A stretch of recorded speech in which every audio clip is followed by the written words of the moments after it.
we got the New York Knicks and the Oklahoma City Thunder. They tipped off yesterday, and it had that June type of vibe to it.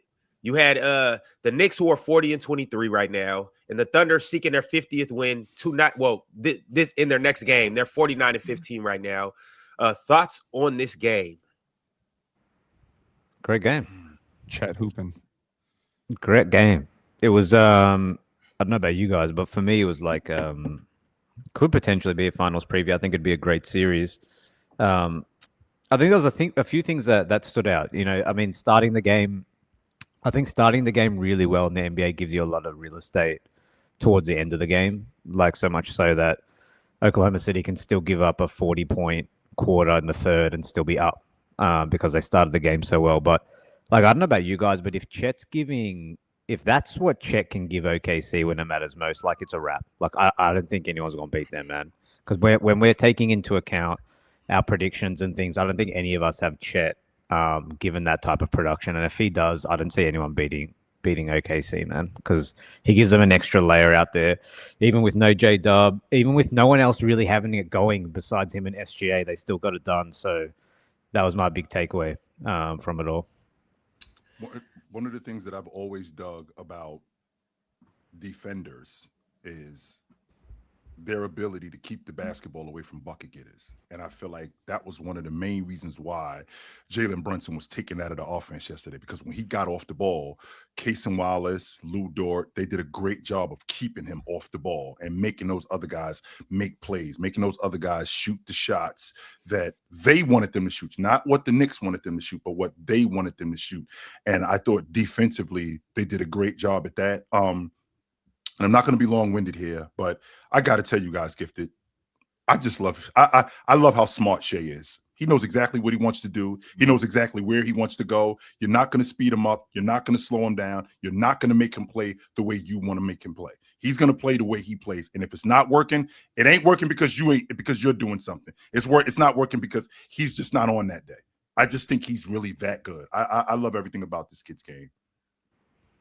Yeah, my biggest takeaway with Shai for me, it's really just been like the season he's had, like to have the load that he's had and yet not make crazy amount of mistakes and turnovers, dealing with doubles extremely, extremely well, and being in position to help your team seal a game at the very end. Shai has just been spectacular for the entire season, and there's a lot of narratives that still exist around Shai, like, oh, he can't hoop, it's just free throws. But I think he's just so much better than those talks. He played phenomenally well for them. And I think that's why a lot of people still have them as the team that's going to win this year.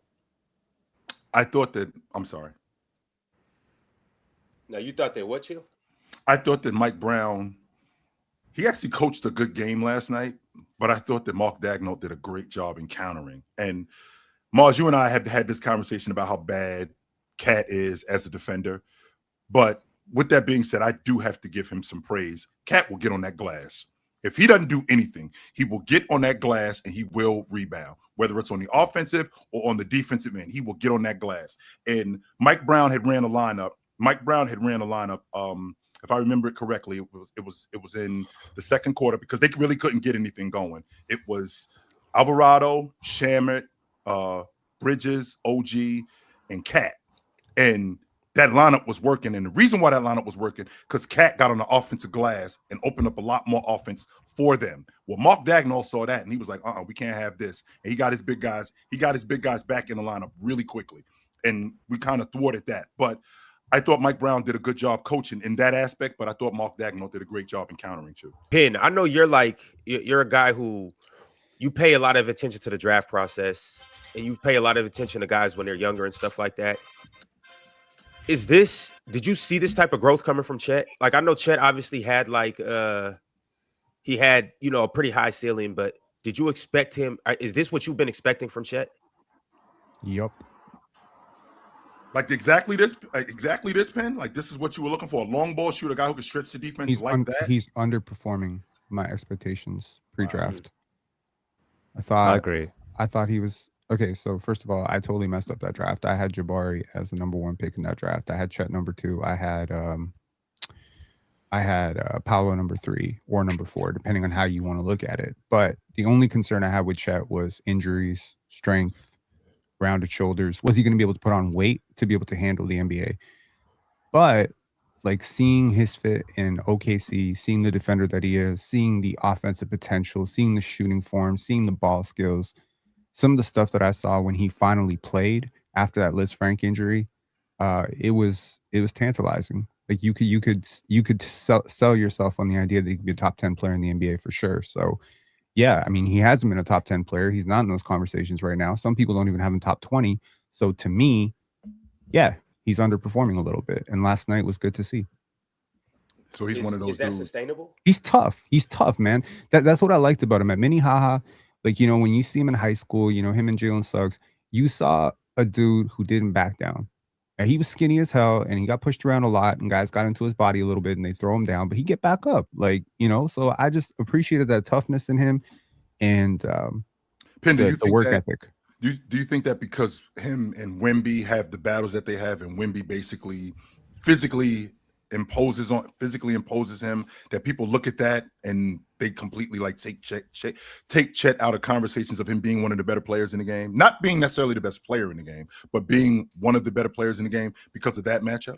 Well, if everyone who's worse than Wemby doesn't deserve praise, then I guess we're only going to talk about 4 players in the NBA. Yeah. You know, the head-to-head is not really fair to Chet. Wemby is a different class, in my opinion. Like with Wemby, the conversation wasn't could he be a top 10 player. The question is, could he be a top 10 player all time? That's not a conversation I'm willing to have with Chet. But that being said, can he be one of the 3 best big men in his prime? Of course. He should be. You know, it should be him, Joker, and Wemby going forward. I think that's the problem, man. I think we bring up Wemby too much. I feel like Chet is his own player. Obviously, Wemby is in his own conversations. Chet, to me, suffers from people viewing him as a flawed offensive player, and they forget just how good he is defensively. I mean, he's had a couple plays this year. Flaws offensively, you Gibson? I would say ball handle. I would say consistently taking advantages of mismatches and things of that nature. And I think that defensively, he gets severely underrated. He's had plays this season where it's comparable to Giannis in the finals when he got that like really crazy block where, okay, he's guarding the ball handler and then he shifts around and does a full 180 and then blocks a shot too. Like Chet's defense has been so essential to everything OKC does. And just if he takes any type of step up offensively, this team is a dynasty at that point for me. If he could stay healthy, Gifted, because I think coming in, and we were up here having a conversation about him being one of the dominant rim protectors in the game. And I think that was going on. In fact, I think there were some people up here who thought that he could be defensive player of the year this year because Wemby had been out of the lineup and, you know, the way he was protecting the rim. I did worry about his ability to rebound because of his frame, but he has shown me that he can get on the glass and be a plus rebounder. With that being said, I mean, offensively, his ability to stretch the defense, I don't expect 6-7 threes every night, but if he can consistently stretch the defense like that, I think we're talking about a different player. I do. But they do guard him. So whether he shoots 6, 7, whatever, he is a very, very positive spacer for your offense, and he's providing exactly what Shai needs, which is large driving angles. He provides what J-Dub needs, right? When they were drafted, I don't think you could have ever envisioned. I don't think most people envisioned a world in which J-Dub will be their second best player. I think most people thought it was going to be Chet. I did not. So the question now is, what if it is Chet? And he's just a little bit delayed because that Liz Frank injury, we gotta give people the time and grace to recover from something that huge. Not playing basketball for an entire year, having an injury that serious, we don't know how much of his potential has been bottled. And he's still so young that there could be a jump coming that is just the result of maybe stalling process. I think sometimes it's hard to develop when you're in a situation where you have such high level guard production. Like he's playing with the MVP, he's playing with another guy who's all NBA. Like the offense is going to run through them. So I'm not surprised that his offense has been slower than his defense. But I thought what was interesting last week was Ox asked a fascinating question, which was what makes a great defense, right? And I think when I watch the Thunder, it's the ability to turn the screws in any given moment. And at the end of the game, Chet is Chet is intentionally leaving Josh Hart in the dunker because he knows he can get back to him on the rim.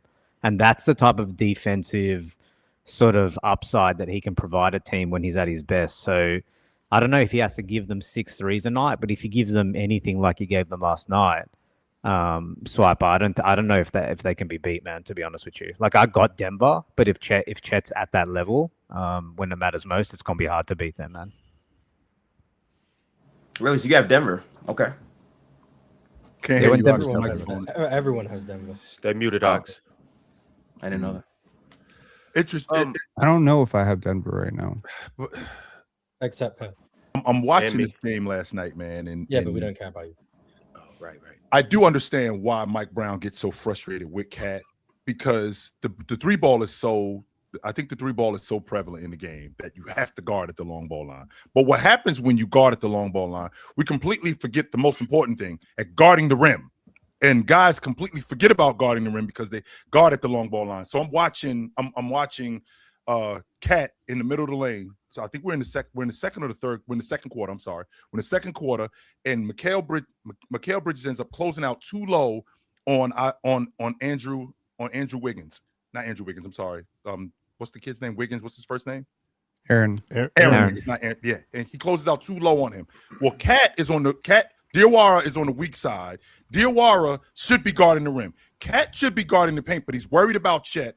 He really doesn't have to, and the reason why is because Alvarado was at the top, and he could have shot that gap and gave them enough time to get back. But instead, when he closes out low and Wiggins gets around him, Cat doesn't even make an effort to get in front of him. He just sticks his hand in there, and he just gets right to the rim for a dunk. And I'm thinking to myself, come on, man, you got to be better than that in the paint, because that kind of defense is not going to get it done when it matters the most. I thought Cat played good defense in the second half for the most part. Yeah, 12 rebounds too in the second half. We talked about his ability to rebound. Low standards of defense, Swiper. Yes, you do. Yeah, I don't know. 100%. I don't know about low standards. I think that I do think that yesterday in the offensive glass in particular, he had 6 offensive rebounds in the second half, and I think he got fouled on multiple opportunities going back up, but he didn't get those calls. He was livid last night, and I can understand why he was. I thought he was just outworking everybody. He's never going to be a significant rim protector or anything like that, but he can obviously play defense in spots. I thought the Knicks played really well in the second half, man. Like, they got the lead back. It was 72-72 all. Honestly, y'all, I just think a few things did not go their way. Those 2 challenges that Dagnall won, I thought that they had some calls that they did not get on the offensive end that kind of changed the script of the game. On SGA, that should have been. That was in the first quarter. Yeah, there was that one, but then there was the Brunson fell down and everybody stopped playing. There was like 4 minutes left. Brunson was trying to back cut and he fell down. He got tripped and everybody stopped playing. And then Mikal realized, I think it was, nobody's called a foul, so that he scrambled into a play. And then they put up a nonsense jump shot. But it was great. I mean, obviously SJ made that last 3, and that kind of was the thing that put it away. But yeah, I mean, it was a really good game. I just, if I'm and Knicks fans are upset about it, but I think that if there are some opportunities for Knicks to win the game, I think if the officiating had gone their way a little bit in the fourth quarter, but Swiper in a 7-game series, the way that they played against Brunson, I mean, I think that that's conducive in order for them to win that series comfortably. I mean, yes, there are going to be some close games, but the fact that they kept the ball away from Brunson the way that they did, I mean, he was able to get cooking a little bit in the third quarter and the second quarter. But other than that, they boxed him up pretty good. They boxed him up pretty good, and that now allowed those other guys to have to go into their action. Like Mikal Bridges now has to get more shots off the dribble. OG has to now put the ball on the floor a lot more. And I mean, I think a lot of their stuff that they do offensively is predicated through Brunson getting going, because he attracts so much attention from the defense. Well, he had 15 assists last night and only 3 turnovers. So that's obviously amazing. But the scoring, he was 1 of 8 to start the game. Yeah. I think, really, it's really hard for guards to get off against OKC. I mean, there's really no other way to say it. It's really difficult to deal with that level of physicality, the amount of defenders they have, the scheme that they run. And I said this on the timeline, and obviously, people don't like this, the Thunder fans, but they do a great job of hiding SGA out of those actions. It's not a deficiency about his defense. It's more about we're trying to get Dort and Kaysen and Caruso off of our guy. The next best option is SGA, but then what they do is they send 2 towards the ball and basically have SGA show and recover. Now OKC yesterday got burned on it twice because what happened is they basically ran a little split action to try to force the switch. SGA then does the show and recover, but then OG and Anunoby got the ball with like enough time to get a 3 off, and they got a 3 to kind of put them back in the game. Sure. But like it's really difficult to get like one of those dudes off of you, and like Brunson was having a very, very difficult time, like just trying to generate space consistently. It's the panel. Religion get built on cam. Where the check throw smoke and the host go ham. You ain't never seen hoops all hit the raw. Every take got weight, every night we drop. This that barbershop. Courtside, worldwide tone. Welcome to the only show that really feel like numbers jumping like the score.